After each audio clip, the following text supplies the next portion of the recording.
Good morning and welcome to WDLive. I'm Lori Adelman, Director of Youth Engagement at Women Deliver. It's the final day of Women Deliver 2019 and there's still so much on tap.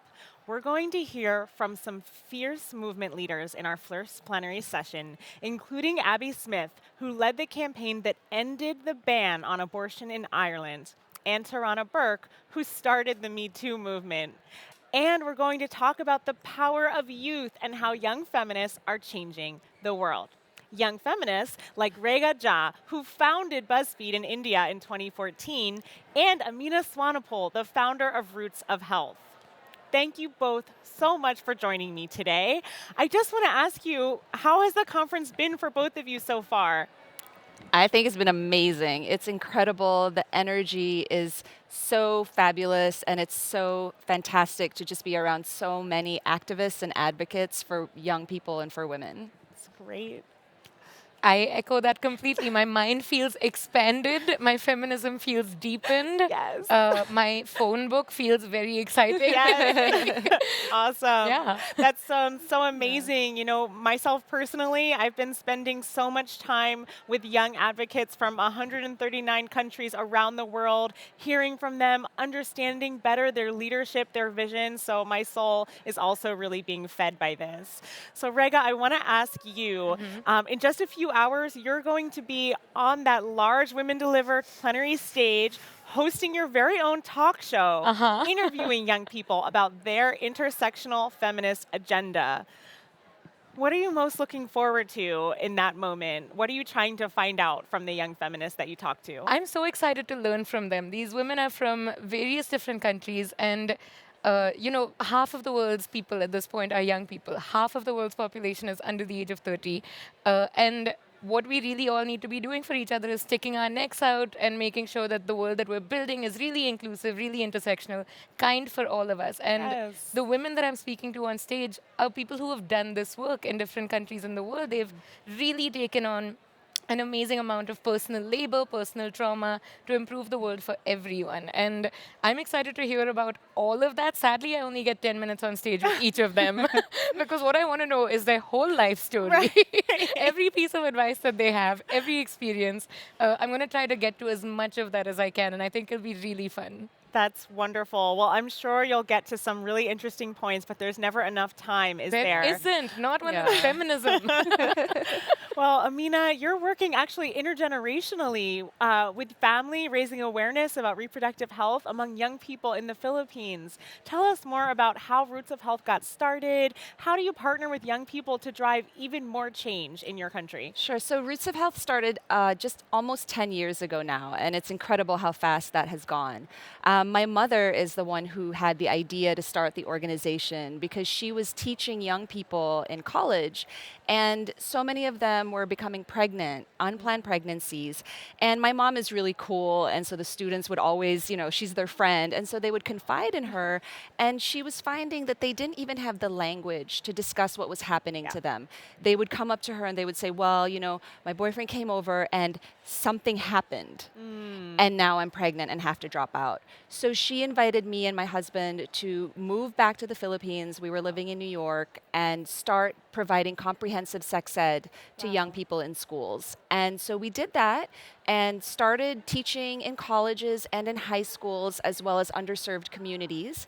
And when women and girls understood how their bodies worked and how contraceptive works to plan pregnancies, they started asking for the services. So at that point, we hired our first nurse, and since then, we've had this two-pronged approach of providing comprehensive sexuality education coupled with high-quality, non-judgmental, confidential, free clinical services. Wow, that's so remarkable. Thank you for sharing that. I want to talk to both of you because there's another exciting plenary session that's happening today, and it's discussing the power of momentum and asking what's next. So we know there's so much more work to be done, and there's opposition, but there's also a lot of opportunities to create that more gender equal world that we're all here at Women Deliver 2019 to work towards. So that's what I want to ask each of you about. What's next for your organizations, for your countries, in your professional lives? Where do you think this needs to go next?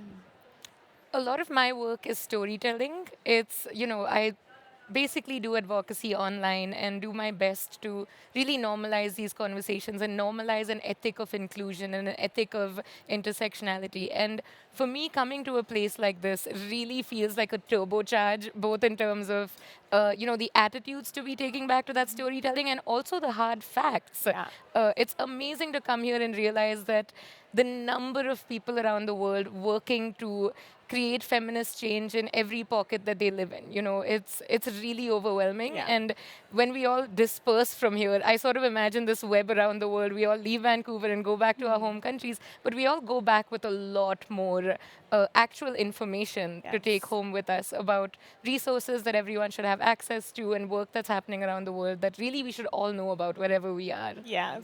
Thank Yeah. you. Piggybacking on that, I mean, the power of storytelling is just so crucial. And in the Philippines, as well as in a lot of countries around the world, there is so much opposition to empowered young people, to empowered women having control over their bodies. And what I've found successful when I'm speaking with people who don't like what we're doing is finding shared values. And no matter what they think, we can always come back down to agreeing that we do not want girls to have to drop out of school at 13 or at 14 because of a pregnancy. Right. We want young people to be able to stay in school and live their best, most fulfilled, most empowered lives.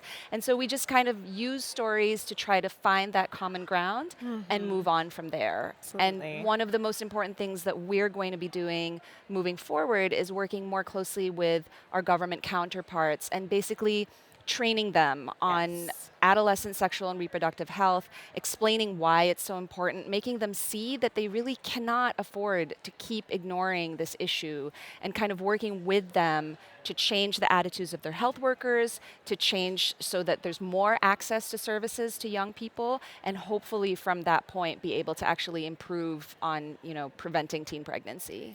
So amazing. So important to reach that handout in partnership. And I'm hearing that from both of your stories in terms of where you're about to go next. So we've been talking about power all week long. As we're getting ready to close out this conference already, I can't believe it. And there's going to be a huge celebration tonight with Angelique Kidjo, Sophie Trudeau, Girl Be Heard. And we just want to make sure we keep power front of mind in all of that. Our individual power, our structural power, and the power of movements. So I want to ask each of you, how will you continue to use your power after Vancouver? I'm planning to just continue to amplify the voices of the women and young people that I work with. Yeah. And I think it's incredible to have all the access to all the people here. I've made so many connections, like what you alluded to as well. And I'm definitely going to harness all that energy and all those connections and keep working to, get reproductive health and reproductive rights to Filipinas. That's great. I couldn't agree more. I think one of the most beautiful things about power is that we actually magnify it when we share it with other people. Love that. Coming someplace like here, all of us feel more empowered because of the other people's power that we're surrounded by. And I think what we can do when we get home is really share what we've gotten from here. And I think something else that's really crucial is sometimes men can feel like they are an opposition party to feminism, but they're really not. Yeah. And a narrative that I've found really, really enriching through this week and that I really want to take home with me is that men don't have to lose power for us to move forward from this moment. In fact, they get empowered too, and we sort of stand together against patriarchy. And I really want to take this notion back home that power is not really very valuable when it's individual. It's most powerful when it's shared. Collective. I love that. That's a great way, I think, to end our segment today. Thank you both so much for stopping by this morning, and enjoy the last day of Thank Women you. Deliver Thank you. 2019. Thank you so much. And thank you to all of our viewers for tuning in. It's been great to share our mornings with you. Stay tuned throughout the day for more streaming coverage and exclusive interviews on WD Live.